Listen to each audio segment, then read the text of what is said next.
ይሄ እንግዲህ የጠቅላይ ሚኒስትሩ ንግግር ነው። ከዛ ያንተን መልስ እናስከትልና እንቀጥላለን። ይሄ ጥያቄ ትናንትና ተነስቶ እኛ ያራገብነው ቢሆን ኖሮ እድል ባይሰጠው ኖሮ እንዲመልስ እድል ባይሰጠው ኖሮ ሜክ ሴንስ ላለፉት 7-8 ዓመታት ከዛ በፊትም ጀምሮ አትሊስት እሱ ከመጣ ጀምሮ የጤና ባለሙያዎች ሲያቀርቡት የነበረ ጥያቄ ነው። ያኔ ማን ገባበት? ለምን መመለስ አቃተው? ያኔ እኛ መግባት እኮ ጠቅሟል። እኛ መግባት አይደለም አርበትብቶት ሰብስቦ እንዲያወያያቸው ያደረገው ባለፈው እንዳልኩ አንደኛ ስራችን ነው። ሁለተኛ እንኳንም ገባንበት ወደፊትም የህዝባችን ማንኛውም ክፍል ያለበትን ችግር ሮሮ እናራግባለን፣ ድምጽ እንሆንላቸዋለን፣ እንመክራቸዋለን፣ እናታግላቸዋለን። ይሄ ያንተ መልስ ነበር የነበረው በሰዓቱ ተጆር የዛን ጊዜ መንግስት ሲለው የነበረውን ነገር ማንም አይሰማውም የሚል ነው። አጠቃላይ ብቻ አጭሩ ይሄ ሌላ የተወሰነው ጥያቄ እናንተ ነው፣ ሌላውን ግን ሌሎች ደሞዝም ተቀብሎ ማያውቁ ሰርተው ማያውቁ ሰዎች የሚያራግቡ ስለሆነ ማንም አይሰማቸው የሚል ነበር መልሱና ዛሬ በዚህ መንገድ መመለሱና አሁን በተለያዩ መንገዶች ይሄንን ጥያቄ ለመመለስ መንግስት እያደረገ ያለው ሁኔታ እንዴት አየኸው? ዝርዝር ጉዳዮቹን ይጠቅማል አይጠቅምም፣ ጉዳቱስ ትርፉስ የሚለውን ነገር በደንብ እንገባበታለን። ብቻ ከዚሁ እንጀምር። አማራጭ እኮ አልነበረውም። ከአንተም ጋር ከሌሎችም ጋር ስንወያይ እንዳነሳሁት የደሞዝ ጥያቄ የህልውና ጥያቄ ነው፣ የዳቦ ጥያቄ ነው። የደሞዝ ጭማሪ ጥያቄ አይደለም። ሰው እየጠየቀ ያለው እኮ እየተከፈለ ለምሰጠው አገልግሎት በቂ አልተሰጠኝም አይደለም። የማገኘው ደሞዝ የዴይሊ ኮንሰፕሽን የቤት ኪራይ፣ የምግብ፣ የውሃ አልቻለኝም። therefore አትሊስት ቤዚክ ኒድስ ባለፈው የተናገርናቸው መሰረታዊ የኑሮ ፍጆታን ከበር ማድረግ ደሞዝ ነው አንሳን ስቴክ ነበር። ይሄንም የጠየቀው ድሮም ኢትዮጵያ ውስጥ ያለው ደሞዝ ዝቅተኛ ነው፣ ግን በተለይ አሁን ብር ከጋሸበ ወዲህ ብርን ኢቫሉዌት ከተደረገ ወዲህ የኑሮ ውድነቱ በብዙ እጥፍ ባደገበት ሁኔታ ሰው ብሎ በልቶ ማድረግ አልቻለም። የኢትዮጵያ ሰራተኞች ማህበር ኮንፌዴሬሽን ነው መሰለኝ ሁሉም ሰው ውስጥ የሚናቀውን የሀገራችንን ነውር ያጋለጠው የመንግስት ሰራተኞች ታችኛው ደሞዝ እርከን ላይ ያሉ ሳይሆን ማዕከለኛ ላይ አሉ የምንላቸው ባንኮች፣ የግል ባለሙያዎች የሆቴል ትራፊ ከስራ በኋላ የሆቴል ትራፊ ገዝተው በፌስታል ይዘው ሄደው ራሳቸውን ልጆቻቸውን እንደሚመገቡ ነው የተናገሩት። ይሄ ባለበት ሁኔታ ነበር አብይና ባልደረቦቹ የሀገሪቷን አንጡራ ሀብት ከጦርነት የተረፈውን በልጅ ልጅ ዲኮሬሽን ሲያወጡ ነበር። ስለዚህ የህዝቡ ቁጣ ገንፍሎ እየመጣ እንደሚመለሱ እርግጠኛ ነበር። ምንም ሌላ አማራጭ የላቸውም። አለበለዚያ ህዝቡ ይበላቸው ነበር።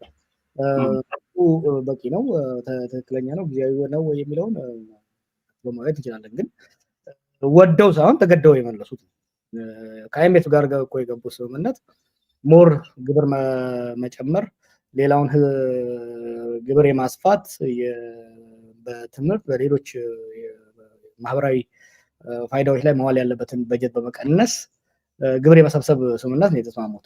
ደሞዝ መጨመር በዛ ስምምነት ውስጥ የለም። አሁን ግን የግድ ወደው ሳይሆን እጃቸው ተነሱ ደሞዝ ለመጨመር፣ ለዛውም ደሞዝ ከመጨመሩ ከወር አስቀድሞ ነው ማስታወቂያ ነው ያወጡት። ምክንያቱም እየመጣ ያለውን ጉምና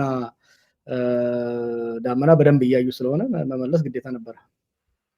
ጥሩ እንግዲህ እነዚህን ነገሮች ስንመለከት አሁን በጠቅላይ ሚኒስትሩም ሆነ በካቢኔያቸው እንዲሁም በአጠቃላይ በመንግስቱ እየተደረገ ያለውን ርብርብ ደሞዝን ለመመለስ እየተደረገ ያለውን ርብርብ እንመለከታለን እና በአጠቃላይ እዚህ ደረጃ ምን አደረሳቸው የሚለውን ነገር መንካቱ ጥሩ ይመስለኛል። አሁንም ዝርዝር ጉዳዮችን እንገባበታለን። የደሞዝ ጭማሪው የሚያስከትላቸው የኑሮ ውድነቶችን እና ሌሎች ነገሮችን በተጓዳኝ በርካታ ሰዎች የሚያነሷቸው ሀሳቦች አሉ። በተለያዩ አቅጣጫዎች የሚነሱ ጉዳዮችን እናነሳለን። መንግስት ከሁለት ወር እንኳን በደንብ አልሞላውም እና ከሁለት ወር በፊት ይሄ ነገር የእናንተ አይደለም ማንም አይሰማችሁም ከማለት ደሞዝ ጨምረናል ብሎ ወራትን አስቀድሞ መናገር ደረጃ ምን አደረሰው? ምን እዚህ ደረጃ ላይ ያመጣው ምንድነውስ? በዚህ ሁኔታ ሐሳቡ እንዲቀየር ያደረገው በዛን ሰዓት መመለስ እንችላለን ጊዜ ስጡን ማለት አይቻልም ነበር ወይ? በዛን ጊዜ ዛቻና ሰዎችን ማሰር እንደውም የጤና ባለሙያዎች እስካሁን ራሱ ከእስር ቤት ያልወጡ አሉ። በዛን ጊዜ የታሰሩ ይህን ጥያቄ ጠይቀውና እነሱ እንኳን ከእስር ቤት ባልወጡበት ሁኔታ ይህንን ጥያቄ መልሰናል፣ ደሞዝ ጨምረናል ብሎ መናገሩ ምን አመጣው እዚህ ደረጃ መንግስት ትላለህ? ለአንተ ነው መሰለኝ ጊዜ ያልኩት መንግስትና አህያ አንድ ናቸው። ካልጠለዟቸው ወደፊት አይሄዱም። ተሸክሞ ነው የሚተኙት። that's one። ሁለተኛ ደግሞ ብልጽግና የኢህአዴግ ልጅ ነች። ለህዝብ ያላቸው ንቀት፣ ለራሳቸው ያላቸው ልክ ብዙ ወታደር ስላላቸው እነኚህ ደግሞ በኢህአዴግ አትሊስት ሰፋ ያለ ነበር። እነኚህ ደግሞ ደሴት ፈጥረዋል። እቺ ብልጽግና የምትባል የህዝቡን ሮሮ አላወቁም።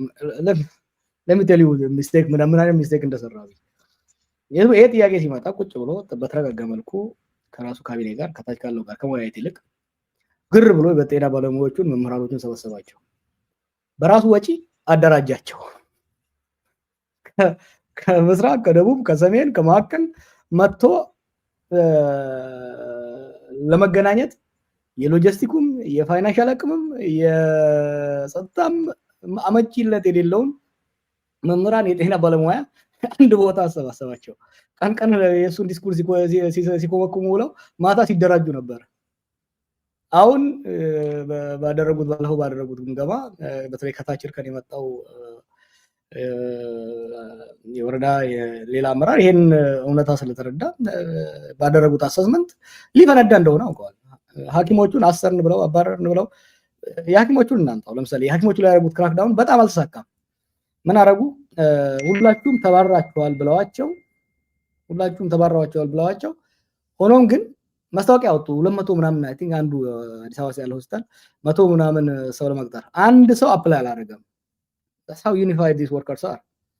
መምህራኖቹ በየቦታው ሲሰበሰባቸው ነበር። በወረዳ ሲሰበሰባቸው፣ ከዛ በዞን፣ ከዛ በክልል፣ ከዛ ደግሞ እስከ በፌደራል መጥተው አብይን አገኙት። በዛ ሲደራጁ ነበር። ሐኪሞቹም ቀን እየቆጠሩ ነው እያየህ እንደሆነ የጤና ባለሙያዎቹ ቀን እየቆጠሩ ነው እንደገና ሌላ ስትራይክ ለማድረግ። መምህራኖቹ ደግሞ ትምህርት ቤት እስኪከፈት እየጠበቁ ነው። በዛ ላይ የመዳበሪያ ዋጋ ሰማይ ከመግባቱ የተነሳ በገበሬው ዘንድሮ አላረሰም። ባለፉት 3-4 ዓመታት የተመረቀው ተማሪ ስራ አልያዘም። ባዶ ሆዱን የተበጣጠሰ ልብስ ለብሶ በረንዳ ላይ ቆሞ እየቆዘመ ነው ያለው። ይሄንን የማንቀሳቀስ የማደራጀት ስራ እየተሰራ እንደሆነ ያውቁታል።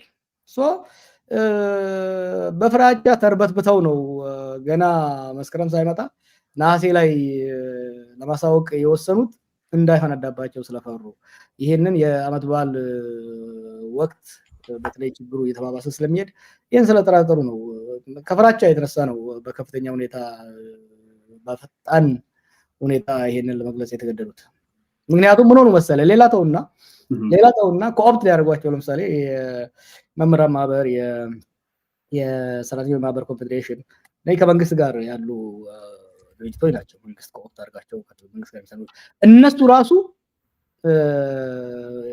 መንግስት እንደፈለገው አፍንጫቸውን ይዞ መሄድ አልቻለም። ምክንያቱም ችግሩ በጣም ገፍቶ ስለመጣ የፓርላማ አባላት እኮ ጠይቀዋል ደግሞ ጭማሪ።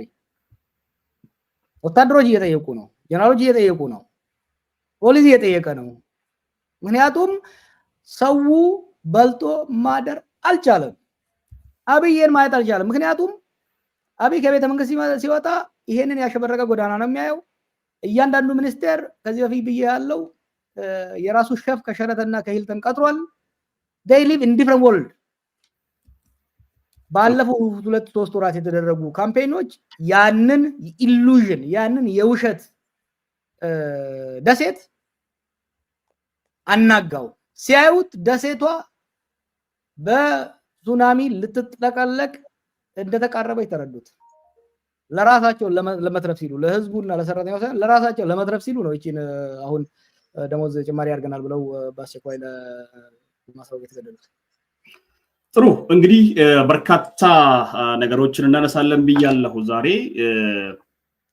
ወደ ኋላ ልመልስ ነው ጀዋር 2018 አካባቢ መልሰሃለሁ።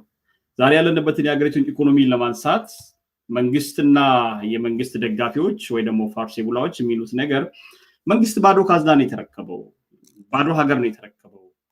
ያንን ባዶ ካዝና የተረከበ ሀገር ነው ወደዚህ ያመጣው። ልማቱንም ብልጽግናውንም እንግዲህ ብልጽግና ይመስለኛል እነሱ ብልጽግና የሚሉት በአጠቃላይ እንውሰድላቸውና በዛ መንገድ ያንን ወደዚህ ደረጃ ያመጣ ነው ደሞዝ ጭማሪ የምንጠየቅበት ጊዜ አይደለም።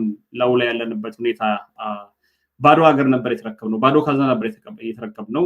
ለዛም የውጭ ምንዛሪ ወደ 9 ቢሊዮን ዶላርስ የውጭ ምንዛሪ ነበረብን፣ ያን ዕዳ መክፈል ነበረብን የሚል ነበር። ጠቅላይ ሚኒስትሩ ጭምር ሲናገሩበት የነበረውን ነገር ነው አሁን እያነሳሁልህ ያለሁት። ያንን ጠቅላይ ሚኒስትሩ የሚናገሩበት የነበረውን ነገር እስኪ ያንተ ምልከታ ምንድነው? እውነትስ 2018 ላይ የነበረው የሀገሪቱ ኢኮኖሚ ምንድነው ይመስላል የሚለውን ከዚህ ከጠቅላይ ሚኒስትሩ ንግግር በኋላ እንመለስበትና ዛሬ ወዳለንበት ሁኔታ እንመጣለን።